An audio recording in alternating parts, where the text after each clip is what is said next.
Hey Wanderers! Welcome back to another Foolish Wanderers podcast, the podcast about anything and everything. Today, I'm actually not quite sure about what we're talking about, so take it away, Kendra. Yay, yeah, this is yeah, I don't really know what we're talking about either yet. Really?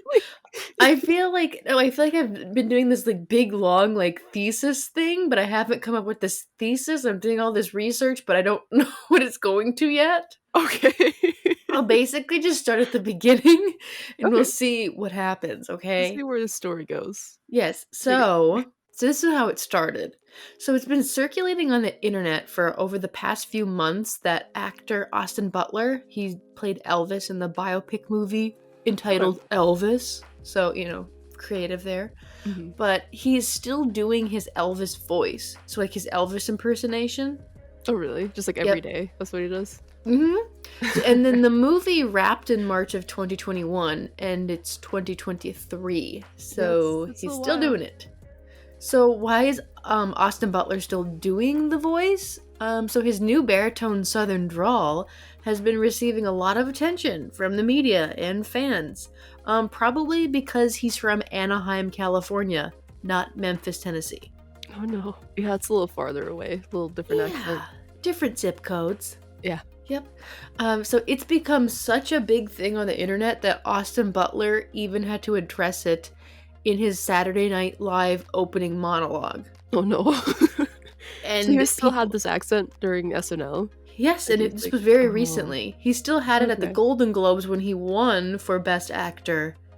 He still had it, and he still had to address when people asked him about it. So, Oh my, okay. yeah, so this has become a popular thing on TikTok. Again, I'm not on TikTok, so if I hear about that this is popular on TikTok, it's going around. Okay, because I don't think I've seen this, but I'm shocked knowing you, I know. Yeah, me too. Free Elvis was touching me and like trying to figure out the right thing, and we just came up with a simple little thing. So it was like, yeah. Carrie Diaries. I'm really excited. It's been a great experience so far, and we have a lot to go. Now, Hello, GQ. I'm Austin Butler, and here are my essentials. Austin, we just need you to dress me today. I also didn't want my voice to feel that I was transitioning from my voice to his voice, so I tried to live in that as much as I could, and it was such a joy to get to do that. what do you think? So that's my evidence so far. That was pre and then now. Mhm. So he's been saying for like an excuse, like not an excuse, but sort of like an explanation that his voice has gotten deeper as he's gotten older. But if that's kind of really only a thing if you're like a prepubescent boy, I think, and then your Yeah. voice gets deeper. So now he's 31, and those videos he was in like his mid-20s. So the pre-Elvis, he was in his mid to late 20s, and So then now he's way too old for that, unless like something hormonal changed.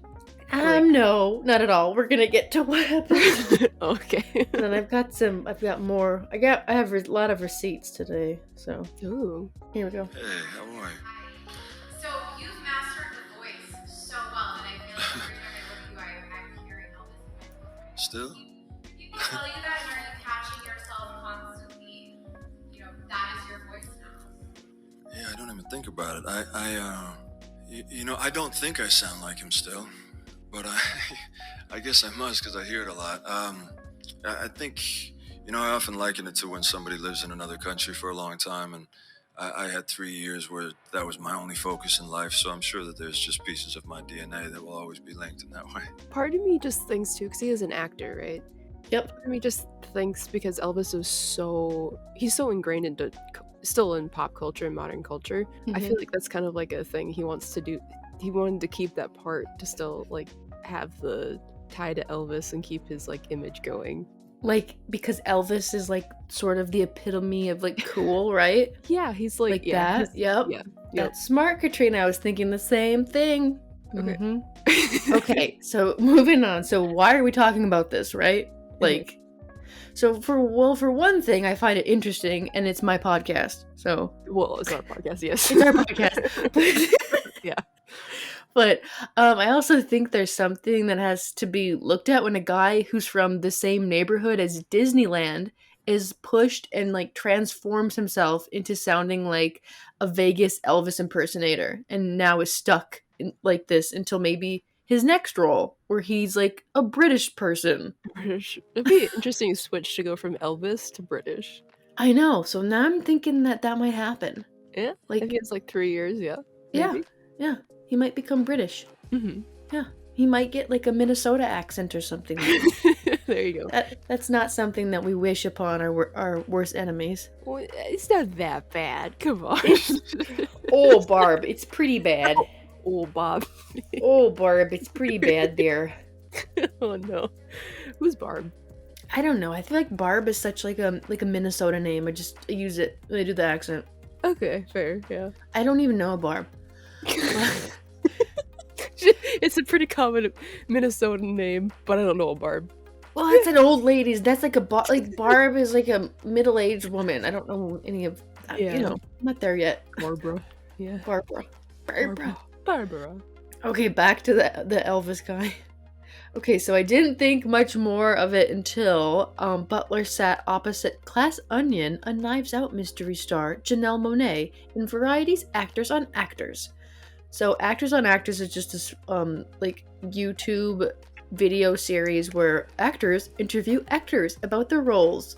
Oh, you might have also heard like you might also know like Actors on Actors from Variety's thing because it was in the news again a few months ago when Jennifer Lawrence was talking to Viola Davis, and then she said the whole thing where she's like kind of said that she was the first action star that was a female, and then it sort of what? blew up from there. I don't think that's correct, but okay. Yeah, no, it's not correct at all. Okay. She said she misspoke, but you know, yeah.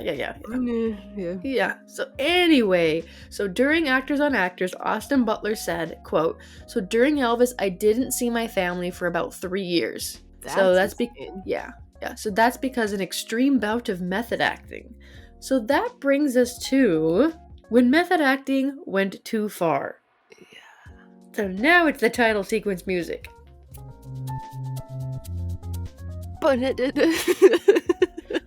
That's not the title sequence music, but No. okay. Okay, back to method acting. So we're going to start sort of at the beginning and just dip our toes into it. Okay. So modern method acting is a system developed in the Soviet Union, or Russia.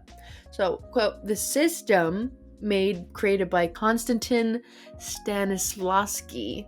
He was a Russian theater practitioner in the early 1900s who famously said, "Remember, there are no small parts, only small actors."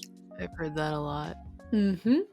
And Stanislavski did not use the term method acting, but his ideas about acting have since been developed into what is now commonly known as method acting. We'll get into that after this slide. He encouraged actors to create naturalistic performances, which gave a noticeably contrast to the traditionally more theatrical and heightened style of that era. So basically, a good performance needs a little bit of realism and is impossible to do if you're going 100% off a script or being controlled by a director. Yeah, I agree with that, yeah. Yep. So that is basically his whole thing. And now we move on to the system comes to America. So, in the 1930s, a group of theater practitioners, including Stella Adler and Lee Strasberg, who are two very famous people, they further developed Stanislavski's ideas further, and they renamed it or redubbed it the method. Okay. And the method uses emotional recall and encourages the actor to live and breathe as the character. So Stanislavski believed that they needed to use personal experiences in order to imagine how their characters are feeling, and then they would use their own memories and relate these emotions to their portrayal of the character. But Strasberg went on to co-found the group Theater and later ran the Actors Studio in New York City. And he wanted them to push it even further than that. So, like, basically, like, Stanislavski stuff is sort of like, I don't know, like an amateur rock climber.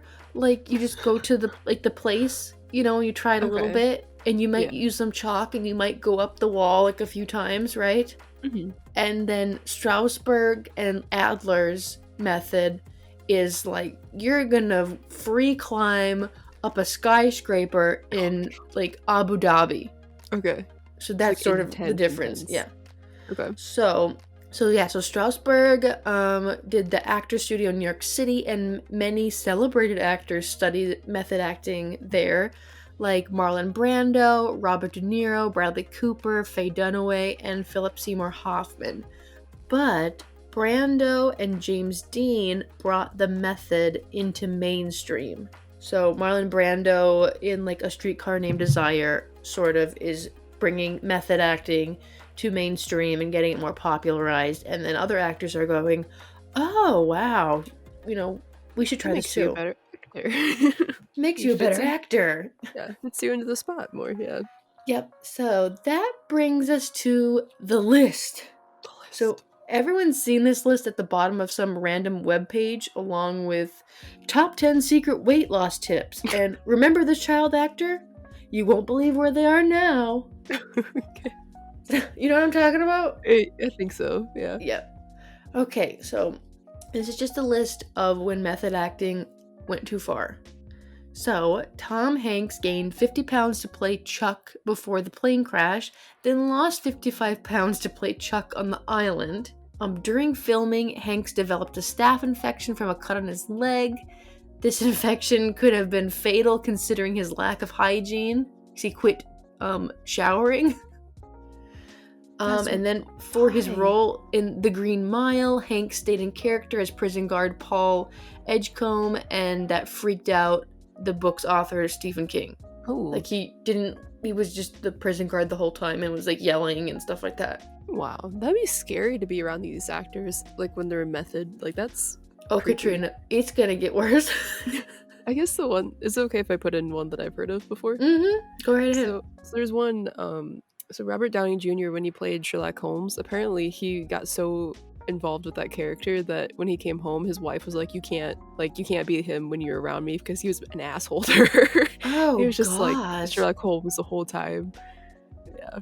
Like, he got into it hard. Oh my goodness. All right. Which is not like the worst character to be, but like, you can tell where it'd be annoying. And I don't know. Sherlock Holmes got slapped a bunch in that movie. Yeah, he did. He also rode a tiny horse. Yep. Yeah. Okay, so since Ray Charles was blind, Jamie Foxx agreed to glue his eyelids shut. He even wore prosthetic eyelids modeled after Ray Charles for over 14 hours a day during filming. And then Jamie Foxx also played all the piano parts in the movie Ray, and initially freaked out at the experience, and he even had panic attacks. So when his eyelids were glued shut, yeah, he had a lot of panic attacks. I don't think I could glue my eyelids shut. Like, no, not even for a couple million. No. Oh yeah, he won an Oscar for this. So oh, good for him. maybe it was worth it. I don't know. Yeah, maybe. Okay, so this next one's about Nicolas Cage. So for a movie, Nick Cage kept his head bandaged for 5 continuous weeks and got his 2 front teeth pulled out without like anesthesia. No, why? No. Because this was done to better understand the pain that soldiers in Vietnam experienced. No. That was for his role. No. Because then too, like, my brain goes, so what do you do with those teeth? You have to get false ones now. Like, you just lost... I've had nightmares of, like, volunteering... Your teeth giving up falling memories. out? Yes, well, that. Also, like, waking up and, like, I have robotic limbs. And, like, why did I do this? Why did I say I would exchange my limbs for robotic parts? Now I can't ever get it back. I've had nightmares about this. So, no, I can never do this for a movie. Oh, no. I feel like all our listeners are going to get nightmares about this now, too. Oh, I'm sorry. It's a contagion. Oh god. No. Okay.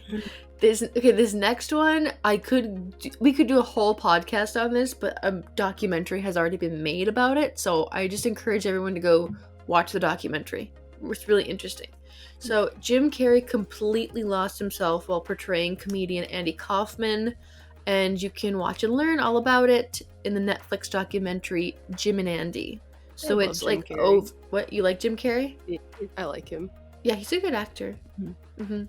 But yeah, so basically there's like over 100 hours of behind the scenes stuff that they kind of comb through, and they created this documentary showing Jim Carrey's like transformation into Andy Kaufman and how it freaked out his co-stars and stuff like that. Ooh. And Danny DeVito's in it. Nice. Yeah. Let's see. So Ashton Kutcher spent many hours researching Steve Jobs' life and even landed himself in the hospital after trying to mimic Jobs' eating habit, which he was on that fruit diet, right? Fruit diet? Yeah, What's a so fruit Steve diet? Jobs was on a fruit diet where he only ate fruit. Okay. So like So no protein. no protein. So Ashton Kutcher did that too. And according to his wife Mila Kunis, he only ate grapes at one point, and we ended up at the hospital twice with pancreatitis. Yikes. Yeah, twice. Wow. Like, once is enough, I feel like. Wow. Okay, now Kate Winslet. So after portraying a Nazi concentration camp guard for the 2008 film The Reader, Kate Winslet admitted that it took her months to recover from the role. Quote, "It's like I've escaped from a serious car accident and need to understand what has just happened." That's what she said about her whole experience filming. Oh man, that would be a like horrific role to play. Yeah, like, really icky, nasty. Like even watching those Evil. movies. Oh, Yeah. Extremely evil. Like I remember watching one of those. I think it was The Boy in Striped Pajamas. Oh, I knew you were gonna say it. I was like, don't you say that. I hate There's that. another That one. movie. It's so sad. So sad. Makes me We had sick. to watch a couple of them in school, and I can't even look at pictures. It makes me so like actually feel sick. Yeah, like It's nauseous. Yeah.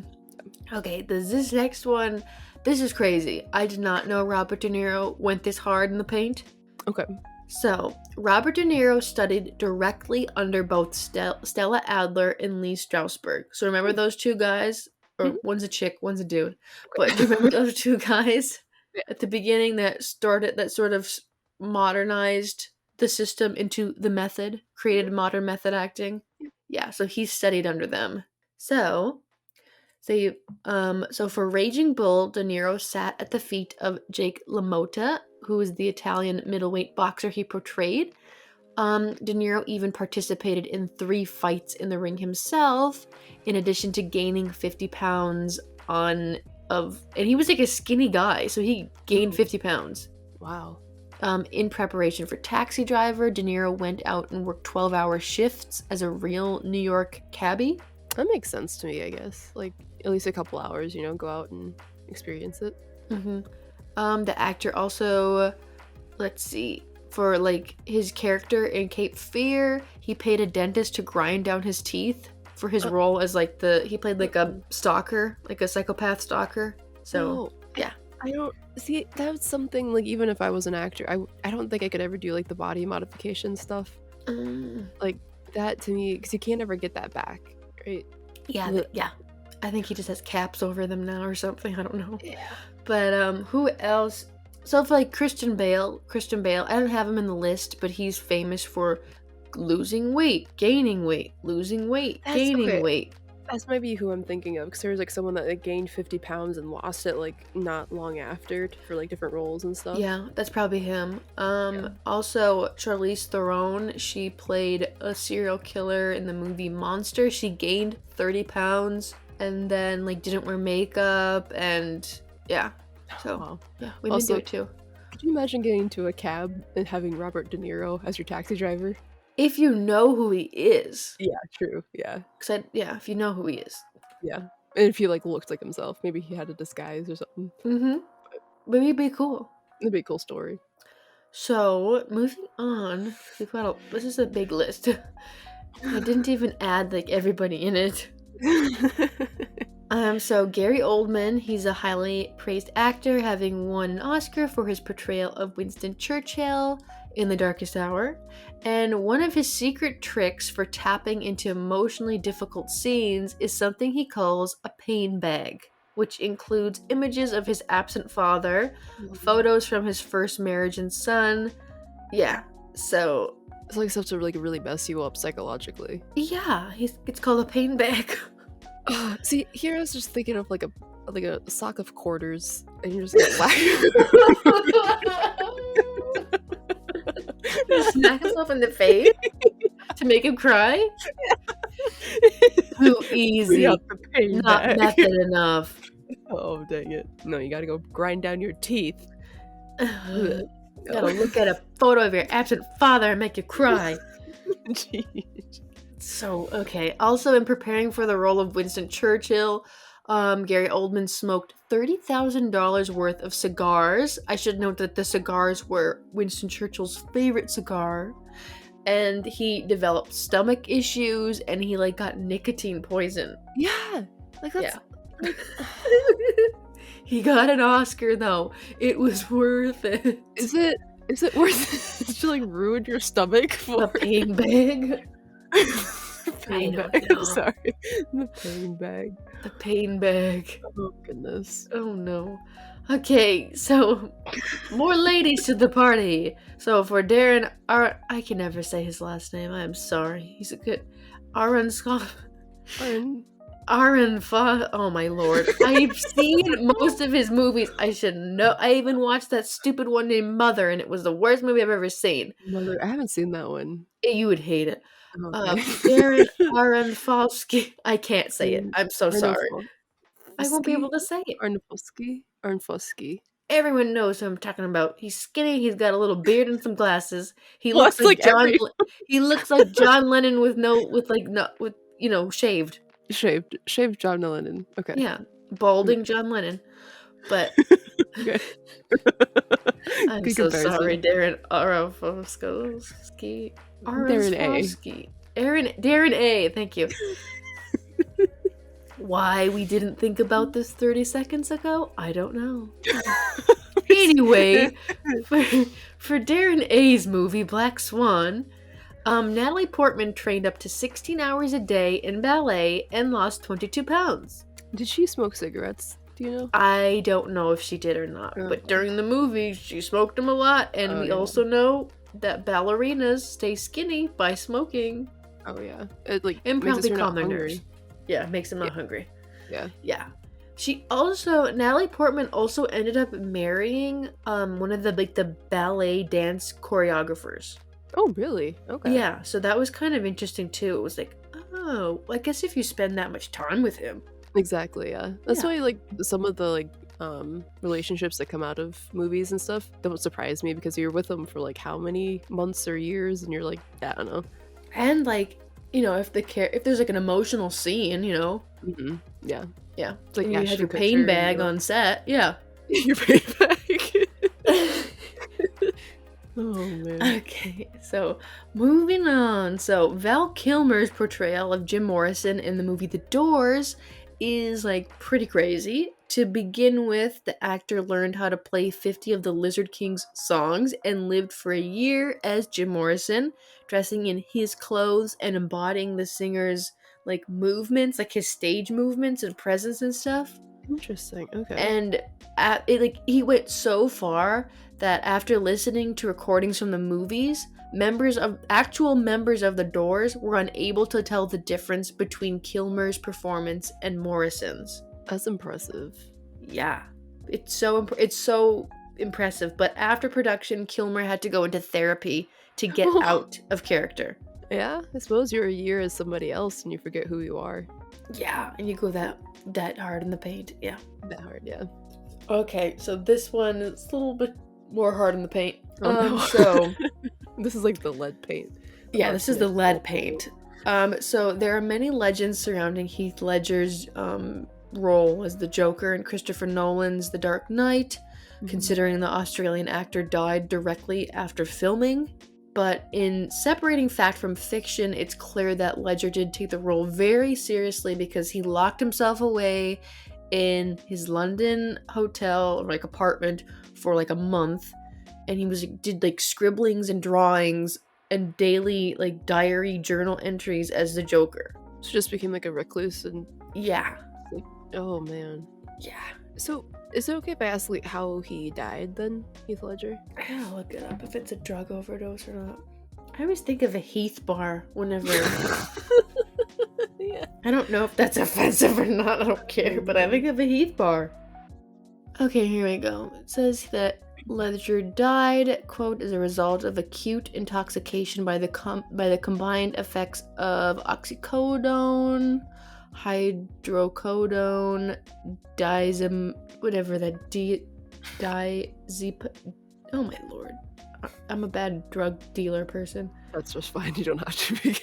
Diazepam, like 5 other drugs listed. Oh wow. Like a lot. So was this like something that he used to like get into character weirdly? Or he died after the filming of this movie. Okay. So there has been like we don't know obviously, but there has been things that he went too dark, got, too into it, couldn't escape. Joker is a pretty messed up dude, so yeah, his whole thing's on chaos and yeah. Okay, more into the hard lead paints. This one, Leonardo DiCaprio for his role for The Revenant ate raw bison liver and also took a nap inside of like a carcass, like an animal carcass for the movie. Why? Because he wanted an Oscar. Remember the joke was that he had never won an Oscar, but he was like nominated and stuff. And so The Revenant was where he was like, I'm gonna eat a bison liver and run around in the like wilderness, and I'm gonna crawl in this animal carcass, and I'm gonna fight Tom Hardy, and I'm gonna get mauled by this bear. But yeah. Okay, the last one was fake. Like, he didn't actually get mauled by a bear. No. He did get mauled by probably, like, a bunch of CGI people in, like, green little onesies. But yeah. He didn't get mauled by a real bear. Good. But he won an Oscar for that.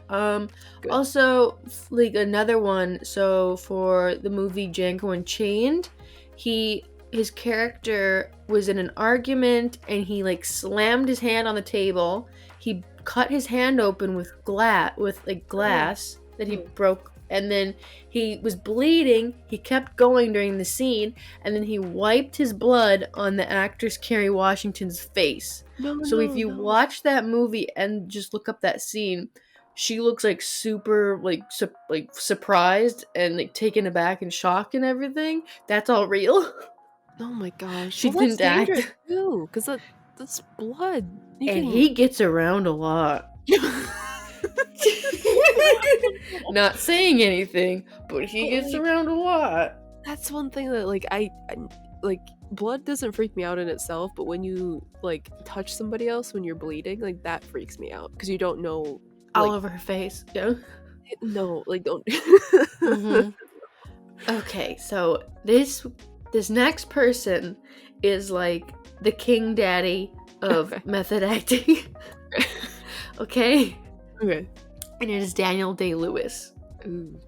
So, if you know Daniel Day-Lewis, probably from Lincoln. He played President Lincoln, maybe? Oh, yeah. Yep. So, here we go. So, he caught pneumonia on the set of Martin Scorsese's Gangs of New York between takes because his character Bill the Butcher wouldn't have worn an insulated coat in the 19th century. So, also for that movie, his character was Bill the Butcher. So he went all the way to like Argentina or like Chile or something and like learned how to be a butcher for like an artisan butcher person for a few months. That'd be cool. I'd do that. It'd be fun. Yeah, I'd do that just for a vacation. Be like, yeah, I'm gonna learn about relaxing on a beach. Yeah. Do something fun. Mm-hmm. Okay, so for the movie The Crucible, he refused to bathe. No. I also read like he built like a log cabin to prepare for this role for some reason. Okay, that's Yeah, okay. impressive. Let's see. So he's he spent nights locked in solitary confinement while shooting In the Name of the Father. Okay. He learned to hunt and skin wild animals, build wooden canoes using traditional Native American methods, and fire and load rifles while running in Last of the Mohicans. That's pretty cool. He never broke character while playing Christy Brown in the movie My Left Foot. He spent 8 weeks at Cerebral Palsy Clinic in Dublin researching the role and remained in a wheelchair throughout the shooting process, demanding to be fed by members of the crew off camera while on set. That's Yeah. interesting. Also, Okay. other fun one. He Oh no. So for Lincoln, he would like text people in like sort of like how Lincoln's voice was. Does that make sense? So Like how like his mannerisms and stuff. yeah, and then so like Steven Spielberg would get a text from him from like Lincoln, and then it would be like yours, A. Abraham. Yeah, Abraham. Abraham. So Okay. I should note that Daniel Day-Lewis has won like 3 Oscars, so it worked for him going that hard in the paint. So Movies, yeah. so since I had him, who's like the Mac Daddy of method acting, Mhm. probably have an instance where it doesn't work at all. And Okay. that would be Jared Leto in Suicide Squad. Oh no. So Jared Leto played the Joker, and it did not turn out well. He was like the worst Joker ever. It was so bad, but he stayed in character the entire time. He played pranks on his cast members, and he sent Margot Robbie a live rat, No. and Will Smith like an envelope full of bullets, and like other weird stuff. Like, yeah. So it doesn't always work. See, I feel like that's not really Joker-ish. That's like Jared Leto in playing Joker, not like Joker doing it. Yeah. Yeah. And he demanded to be called Mr. J on set, like, the whole time. No. Yeah, so method acting doesn't always work. Oh man. Other fun ones. Before we get to like the closing one. Mhm. So Shia LaBeouf for the movie Fury, he refused to bathe. He pulled a tooth. For the movie, was it like Lawless or something? He was drunk the entire time because it was about like moonshine people, like alcohol smugglers. He just drank moonshine and was like drunk, like just wasted the whole time. Did you not get like alcohol poisoning or something at some point? I don't know. Because moonshine's not something to mess with. And No. Oh goodness. I Okay, don't know how long he was hungover for after he was done filming. It's like he okay. still is. He still is. Okay. So, to put a hat on a hat, so for Kramer versus Kramer, it details the messy divorce between Dustin Hoffman's character and Meryl Streep's and their resulting parenting methods. So to make their on-screen arguments appear more realistic, Dustin Hoffman slapped Streep across the cheek and would throw many insults her way, sometimes even involving her dead boyfriend. That's messed up. Yeah. And during shooting for Marathon Man, Hoffman had a scene where his character had to be awake for 3 nights in a row. And so what did he do? Yeah, he didn't sleep for like 72 hours. And when his co-star, Sir Laurence Olivier, asked how he prepared, Hoffman admitted that he himself hadn't slept for 72 hours. My dear boy, Olivier retorted, why don't you just try acting? See, I had a friend in college that stayed awake for like over 72 hours. He couldn't remember things that someone said to him like 2 minutes before. He was messed up. It does a lot of damage to your brain, like a lot. It does. Not sleeping for like 24 hours, I think, does. Yep. And we both done a lot of 24 hours. Yep. Like all-nighters. This is why I'm the way I am. Yeah. Go to sleep, children. Go to sleep. Okay, and that brings us to Austin Butler. So, again, during Elvis, I didn't see my family for about 3 years, Butler said. And I was preparing with Baz, that's the director, and then I went to Australia. I had months where I wouldn't talk to anybody, and when I did, the only thing I was ever thinking about was Elvis. I was speaking in his voice the whole time. So, after refusing to be flown back to LA from Australia when COVID-19 protocols hindered the film's production, Austin Butler turned his apartment into a detective scene, as he conducted as much research as possible about the real-life Elvis. So he had, like, pictures and stuff all over the apartment. Just to copy Elvis. Just to, like, have him around? I don't know. I think it's just it's like he's saying he's doing research, but it just kind of sounds like he's, like, an obsessed, like, 14-year-old girl, like a super fan. Yeah, it sounds like, yeah, in that range, yeah. Because I feel like if you wanted... I understand, like, talking in his accent just so you can get it down and, like, you don't lose it, because that makes sense to me. But having pictures, I guess having pictures makes sense, but in, like, I don't know, I feel like having more of, like, his furniture style in your apartment would make more sense to me than just having pictures of Elvis. Like, making your, like, at least a room in your house kind of like what Elvis would live in. That makes more sense, because then you're, like, in his realm compared to just staring at a photo. That's so creepy. Oh, my love. Yeah, so what you said about, like, like speaking like Elvis, like just like talking like that, like kind of reminded me of another actor, not a movie actor, but TV actor. His name is Charlie Hunnam or something. I don't know. It's like British. Okay. But he was the main character in the TV show Sons of Anarchy, which takes place in California. So he worked with a voice coach to get the American accent down. Specifically, like the California one or whatever.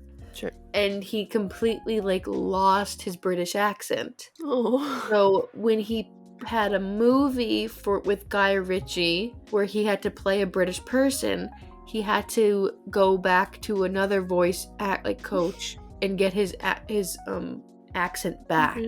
Oh, isn't that weird? Sad. That's really sad. So that's kind of what happened to Austin Butler. Okay, yeah. I guess it makes sense. Yep. So that brings us, so we're going to dive a little bit more into that with Eric Singer. He spoke to, that's the actor's, that's Austin Butler's voice coach. Oh, okay. So yeah, he spoke with BuzzFeed. Oh, of course. Yeah. To talk about the actor and his lasting accent. So this is the quote from Eric Singer. So, Austin is a deeply gifted actor who approached the challenge of a lifetime in the smartest way possible. Quote, Austin is a deeply gifted actor who approached the challenge of a lifetime in the smartest possible way. Over the course of 10 months, we worked intensively together on it. With regard to Elvis's voice and accent, he did everything the right way. A deep dive into the specifics and mechanics, followed by a nice long period of time integrating it and letting it sink in deeper and deeper. The final piece, of course, is letting it go, only possible because of the dedicated commitment to laying a detailed foundation so that you can truly let go and be free within the shape you have created. Huh?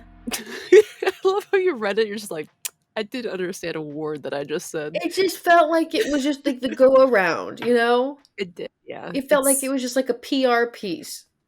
It probably was, but yeah. Where you just kind of, yeah. You just get super intense in it. You slowly build up the different mechanics and the everything to have that accent and the vocal what's the word? Vocal mechanics. Yeah, it was just like a compliment sandwich. Your favorite thing. I mean, it was just like, he's a deeply gifted actor. He's equivalent to Gandhi. And then it went into how they did it. It's just a deep dive of ripping out your old voice, putting in this new one. And then it goes into and now that you've gone on this deep, dark, emotional journey together, you two don't want to be apart. You know, two meaning Austin Butler and then Elvis's, fake voice. Yeah. Yeah, that was basically what it was. Okay. Oh, I did think of one of their actor method. I don't know if it's method acting or if it's just an experience that he did. But Tom Holland, to get ready for the Spider-Man role, he actually attended school in the U.S. just to kind of understand our how our schools work and school systems work. So he attended school for I think a couple months. I'd say that's method acting, but Yeah. we've gone through all these crazy ass examples. I don't Yep. even know what method acting is anymore.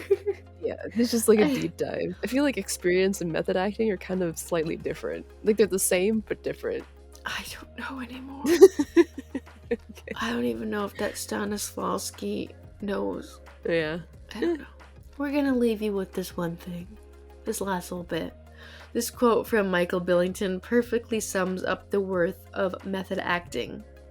Stanislavski provided a route map for exploring what he called the conscious road to the gates of the unconscious, which is the foundation of modern theater, and it is a map that no actor even today can afford to ignore. So, I mean, there might be a method, there might be a method to maybe a little madness. Yeah. I don't know. Yeah.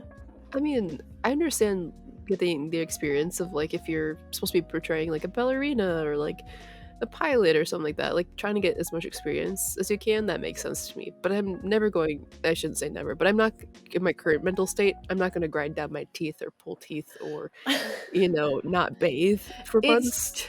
It's just so, okay, that part is so weird because like if you've seen the movie, Cape Fear, like that is such a little teeny tiny little detail that he took from that character. And now it's like in your physical life forever. To me, that doesn't make sense. Yeah, because if he really wanted to go full method, he would have he would have gone to prison, stayed there for how many years, and then covered his body in like revenge tattoos and done like push-ups and stuff like constantly.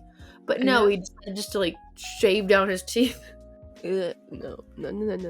Super weird. I don't get it. Glad I'm not an actor. Anyway, sources. If you want to learn more about this, there's a lot. I thought it was kind of interesting.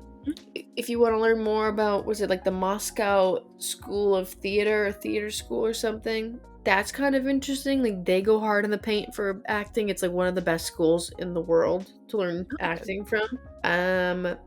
But yeah, if you some sources, Collider.com, BuzzFeed. I'm sorry. We just laugh at it. Yeah, we do. Wikipedia, and then cityacademy.com. Nice.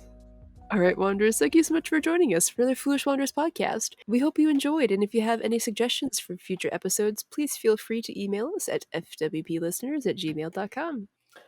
And as always, new episodes of the FWP are released weekly from wherever you get your podcast from. And if you want to help us out, we would really appreciate it if you would consider leaving us a 5-star review. Yes. Thank you so much, Wanderers, for listening, and we'll see you guys next time.